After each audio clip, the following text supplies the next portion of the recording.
Are you a home or a business owner looking for to go solar? Do you know that are mistakes that many people commit which cause the solar system to fail on them? The following are 10 common mistakes which I think you should avoid them if you are thinking about going solar.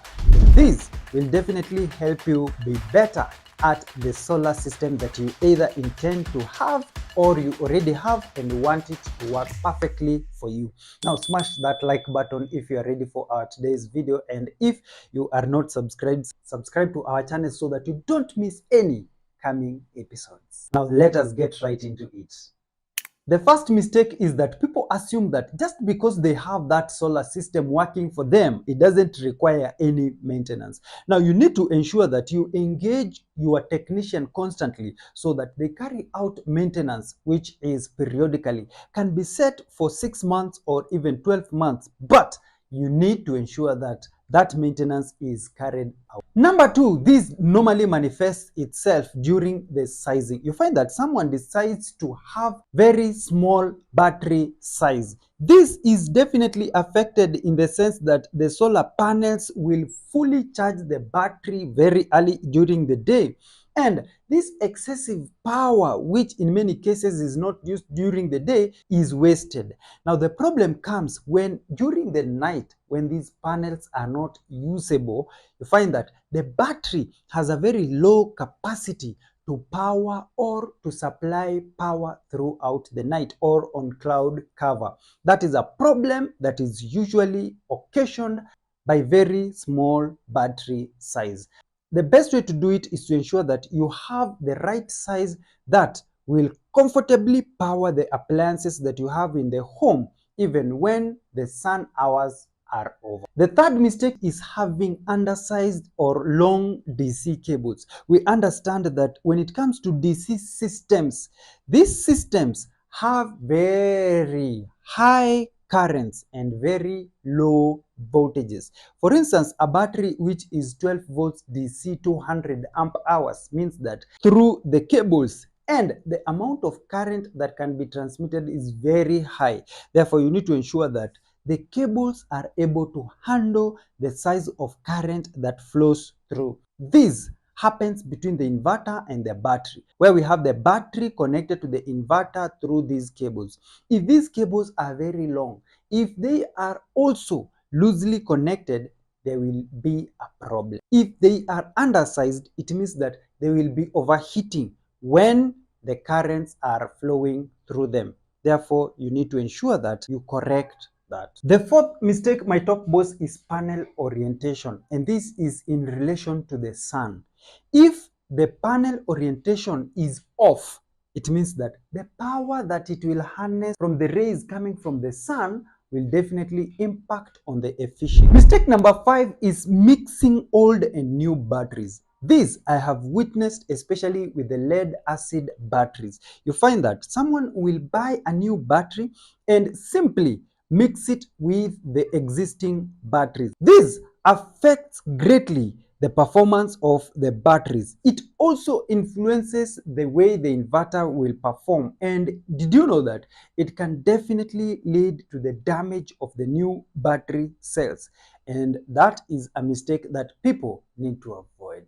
At number 6 is overloading the inverter. During sizing, if someone designed that the inverter has to take 3 kilowatt maximum, then you overload with a system that requires 5 kilowatt. It means that that inverter will strain to perform.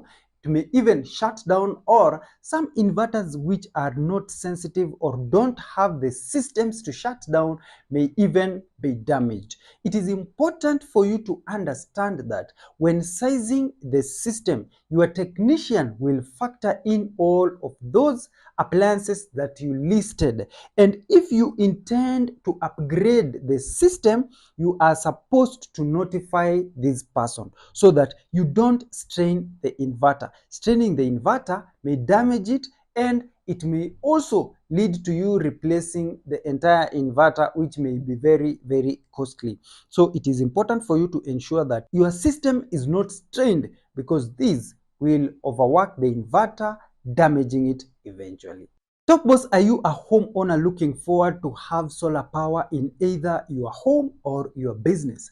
At Top Heights Solar, we will help you overcome that hurdle that is in your head about the many questions that you have. Just click the link on the description or the first comment, and we will definitely help you with sizing your system. Regardless of where you are in the world, we will definitely help you with a system that will work best when your technician finally implements it. At number 7 is the protection aspect of your solar power system. Majority of the people think that protection only works when we talk about the general electrical installations. But did you know that direct current or DC currents from the panels are very, very dangerous? That is why we need to ensure that we have maximum protection for this system.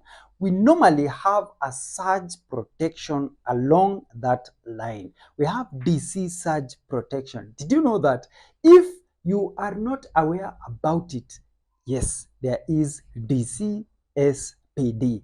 If you know what I'm talking about, let me know in the comment section. And if you have never encountered such, let me know and I will create a video elaborating about this aspect of surge protection. Also, another thing that we cannot look down upon is definitely earthing or grounding. Solar power requires earthing and it requires grounding. This system also are important in these solar installations. Did you know that a lightning arrestor also comes in handy?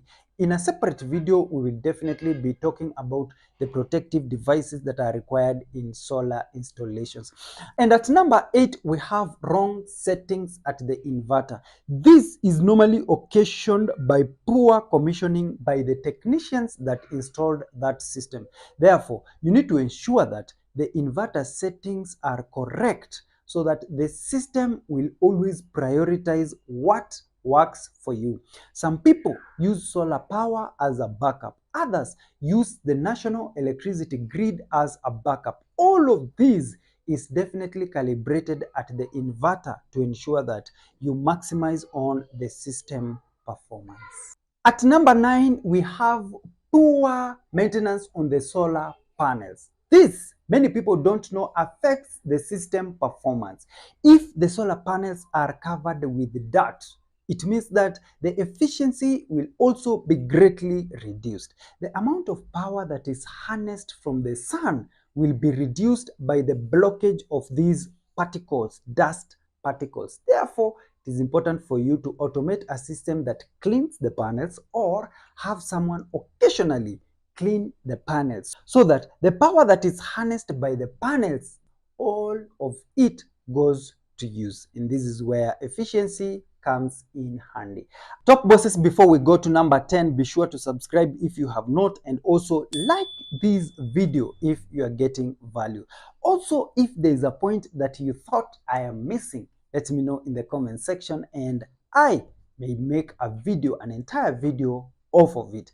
And at number 10, my top bosses is poor ventilation for both the batteries and the inverters. Did you know that batteries overheat in the event that they are blocked at the ventilation? The same happens to the inverters. There are so many components in there that may overheat because of the current exchange that happens within the circuit or the motherboard. So it is important for you to ensure that where these systems are mounted, especially for the inverter and the battery, there is a lot of airflow in and out so that the exchange of cold and hot air will ensure that the system performs optimally.